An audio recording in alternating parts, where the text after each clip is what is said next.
a teenage boy, alone in his bedroom, streaming a basketball video game to an audience of exactly two people. Two, not 2,000, not 200. Two. No one is watching. No one cares. The camera barely picks up his voice. The mic is bad. The lighting is worse. There's no reason for anyone, anywhere, to stumble onto this stream and stay. Fast forward a few years. That same boy is standing in a stadium in Saudi Arabia, screaming with joy, because the man he has idolized his entire life, one of the greatest footballers on earth, just walked up and hugged him. Streets in China shut down because tens of millions of people tuned in to watch him walk through a city. Grown adults who don't speak a word of English are chanting his name back at him. How does a kid with 2 viewers become one of the most watched human beings on the internet? This is the story of Darren Watkins Jr. You know him as IShowSpeed. And what happened between that empty live stream and that stadium in Saudi Arabia is one of the strangest, most emotional rides the internet has ever produced. Let's go back to the beginning. Every generation gets a handful of internet personalities who don't just entertain, they take over the culture. Speed is one of them. He's been called reckless, chaotic, immature, unfiltered. He's also been called a cultural ambassador, invited by entire nations to show his audience their countries, treated less like a streamer and more like a traveling diplomat with a ring light. He's cried on stream, screamed on stream, been banned, suspended, mocked, and celebrated, sometimes all in the same week, sometimes all in the same hour. There is no filter between what Darren Watkins Jr. feels and what the camera captures. That's rare. Most public figures spend years learning how to hide that. Speed built an entire career on refusing to. But behind the noise is a real story. A real kid from Cincinnati, Ohio, who turned raw emotion into a global career, one upload at a time, with absolutely no guarantee any of it would work. To understand how he got here, we have to understand where he started. And it starts smaller and stranger than you'd think. Darren Jason Watkins Jr. was born on January 21, 2005, in Cincinnati, Ohio. He grew up like a lot of kids in the 2000s, obsessed with video games, obsessed with basketball, glued to a screen whenever he got the chance. Nothing about his early years marked him out as someone destined for global fame. He was just a kid with a controller and a lot of energy. Darren has kept most of his family life private. What is known is that his parents separated when he was young, and he was primarily raised by his mother.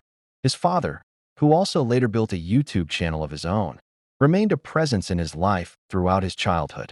For school, Darren attended Cincinnati College Preparatory Academy during his elementary and junior high years, then Purcell Marion High School as a freshman.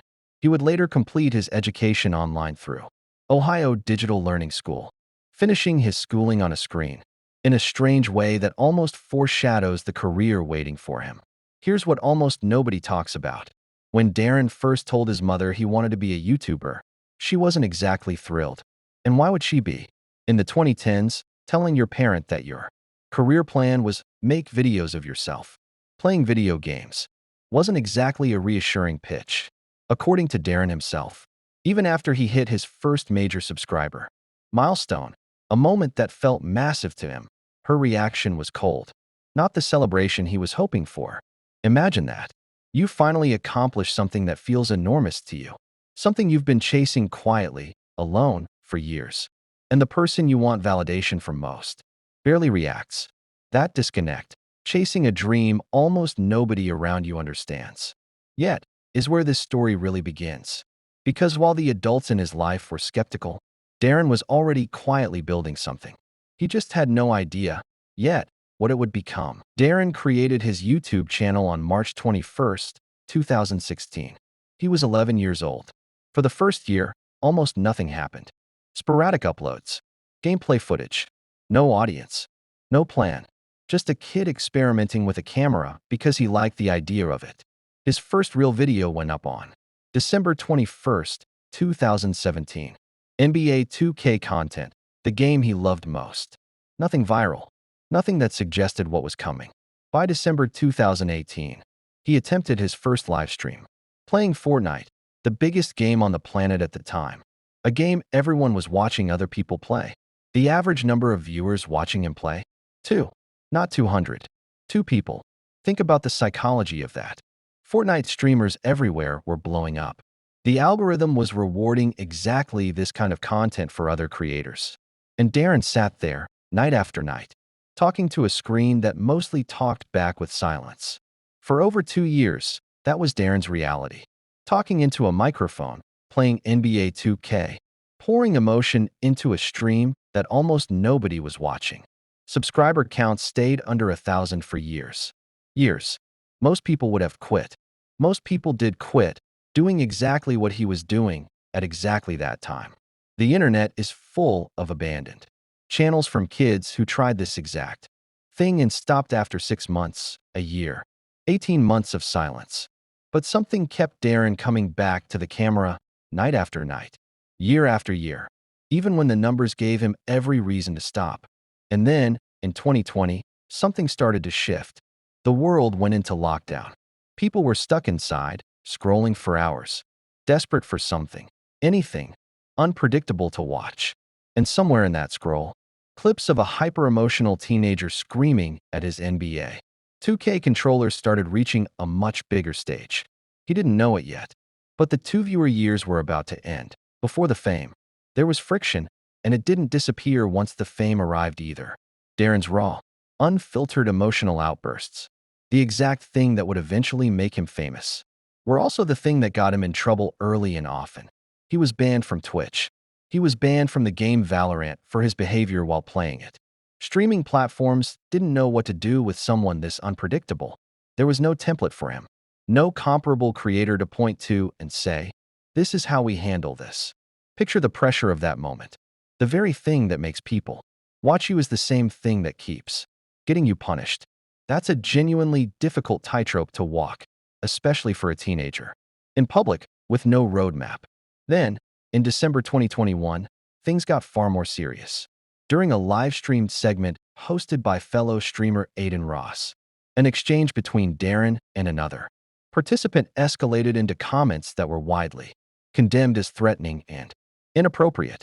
The backlash was swift. Twitch banned him, this time for sexual coercion or intimidation. That ban lasted nearly 2 years. He wasn't reinstated until October 2023. Think about that timeline. A young creator, still a teenager when it happened, carrying a public mistake for almost 2 full years while trying to build a career on a completely different platform, under a cloud that never fully lifted. He didn't disappear, though. Locked out of Twitch, Darren doubled down on YouTube. And ironically, some of his biggest breakout moments were still ahead of him. Proof that a single platform ban, even a serious one, didn't have to be a career ban. The question wasn't whether Darren would make mistakes in front of millions of people. It was whether he could survive them. In June 2021, everything changed. Clips of Darren, screaming, laughing, raging, crying, all within the same 10 minutes, started spreading across TikTok. His reactions to games like Talking Ben the Dog turned into memes overnight. People weren't just watching him play games anymore. They were watching him feel things in real time with zero restraint. He gained over 1 million subscribers in a matter of days. A 16-year-old kid who had been talking to 2 viewers for years suddenly had the entire internet's attention at once. The whiplash of that must have been almost impossible to process. His energy wasn't manufactured. It wasn't scripted. That was the whole point. You never knew what you were going to get. Joy, rage, tears, all completely real, all completely unpredictable.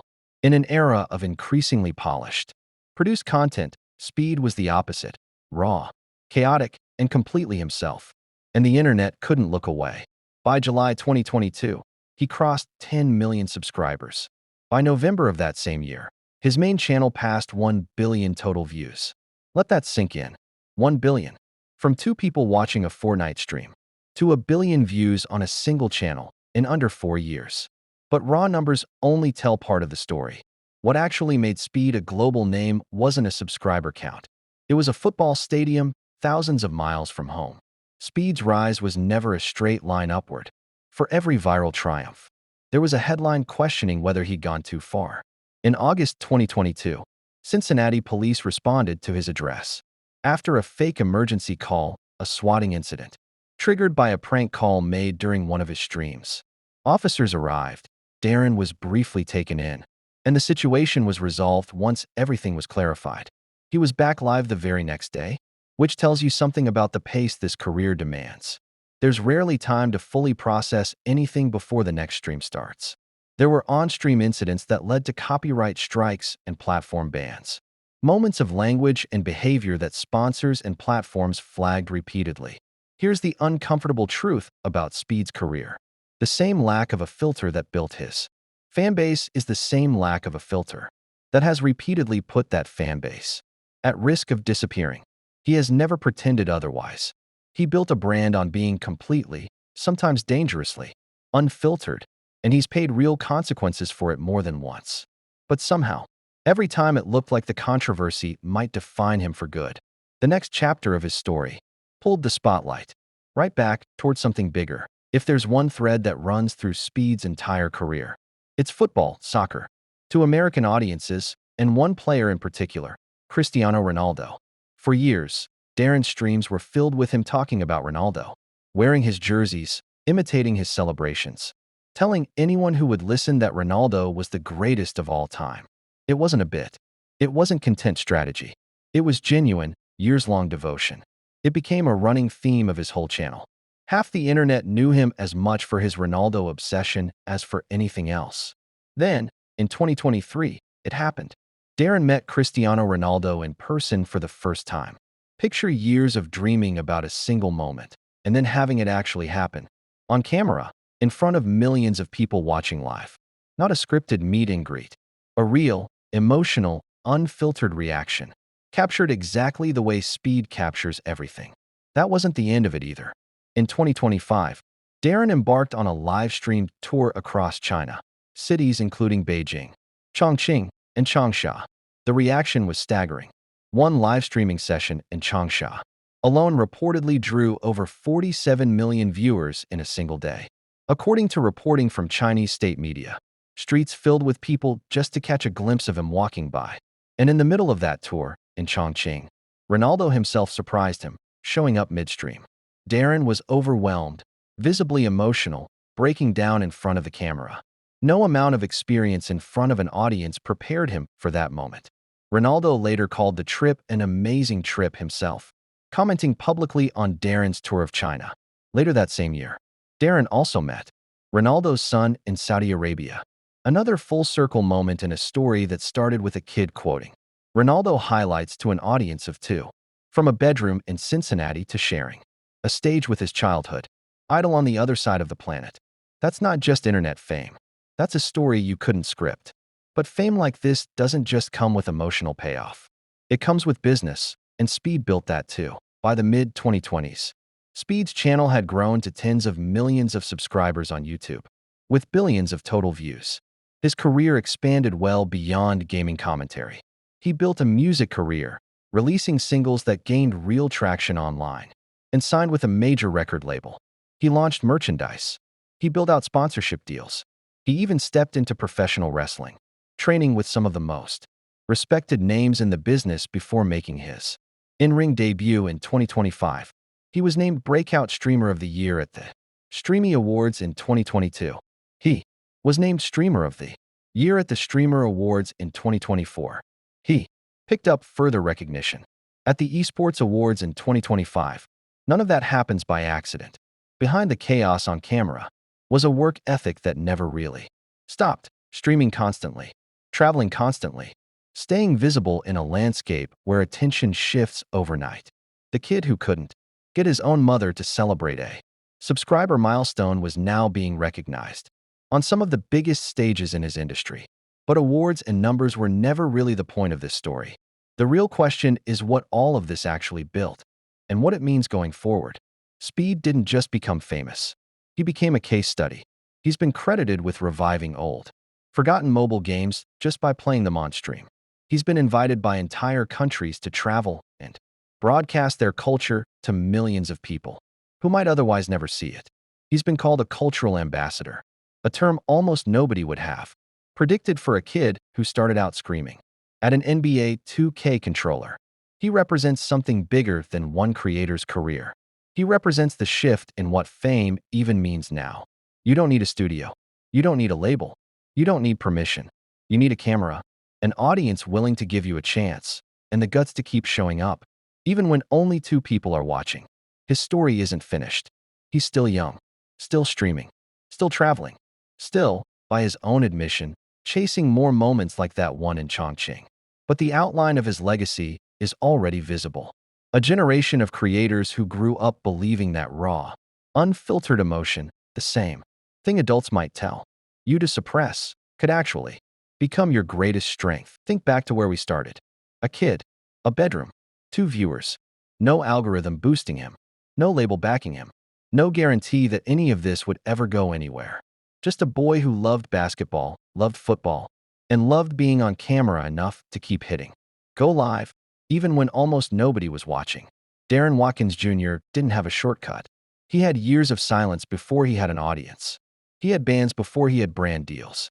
He had a cold reaction from his own mother before he ever had a stadium full of strangers screaming his name. And somewhere along the way, without a map, without a mentor, without any real certainty it would work, he became one of the most recognized faces on the internet. Not because he was perfect. He wasn't. He made mistakes, publicly, painfully, and paid for them. But because he never stopped showing up as exactly who he was. That's the story underneath the screaming, the chaos, and the memes. A kid who refused to stay invisible. And whatever you think of Speed, the outbursts, the controversies, the wild energy, one thing is impossible to deny. He turned two viewers into a worldwide audience. And he did it by refusing to be anyone other than himself.